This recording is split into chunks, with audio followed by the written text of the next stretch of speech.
మహబూబాబాద్ జిల్లా డోర్నకల్ పట్టణంలో రామకృష్ణ ఆధ్వర్యంలో ఎన్టీఆర్ వర్ధంతి నిర్వహించారు.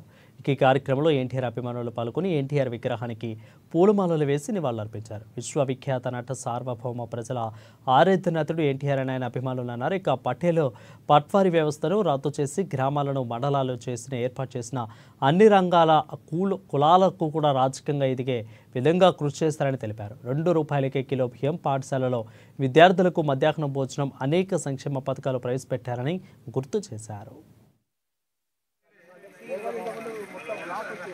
29వ సంవత్సరం వర్ధంతి సందర్భంగా వచ్చిన విలేకరులకి, పెద్దలు, అభిమానులు అందరికీ నమస్కారం.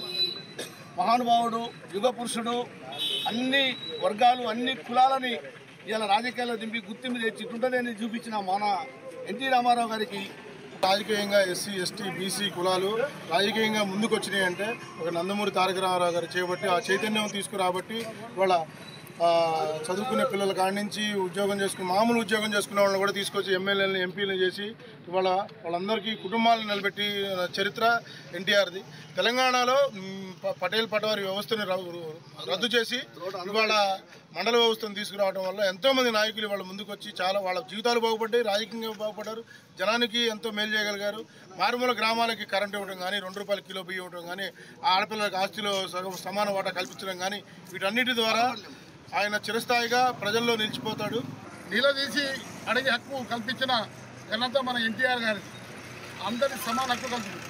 ఆ రోజున స్వర్గీయ ఇందిరాగాంధీ ఉండే కొట్లాడి ₹2 కిలో బియ్యం చేసిన ఘనత మన ఎన్టీ రామారావు గారి. కాబట్టి నేను కూడా ఆ రోజున ఎన్టీఆర్ ఏదో దేశం పోయి అక్కడ 5 అంచెల పద్ధతి ఎలక్షన్ ఉండే 5 అంచెలు. ఆ 5 అంచెలు తెచ్చిన తర్వాతనే నేను ఎంపీటీసీ అయినా, రెండోసారి వైస్ ఎంపీపీ అయినా, తర్వాత మా భార్య సుజాత ఎంపీపీ అయింది. కాబట్టి మరి ఆయనకు మనం గుర్తు చేసుకోవాలి. ఎన్టీఆర్ ఎన్ని రోజులున్నా మన ఎన్టీఆర్ని మనం ఎవరు కూడా మర్చిపోలేము. రోజు కూడా ప్రతిరోజు కూడా ఎన్టీఆర్ నాయకుడిని మనం చూడలేము. 29వ సంవత్సరం వర్ధంతి సందర్భంగా వచ్చిన విలేకరులకి, పెద్దలు, అభిమానులు అందరికీ నమస్కారం. మహానుభావుడు, యుగ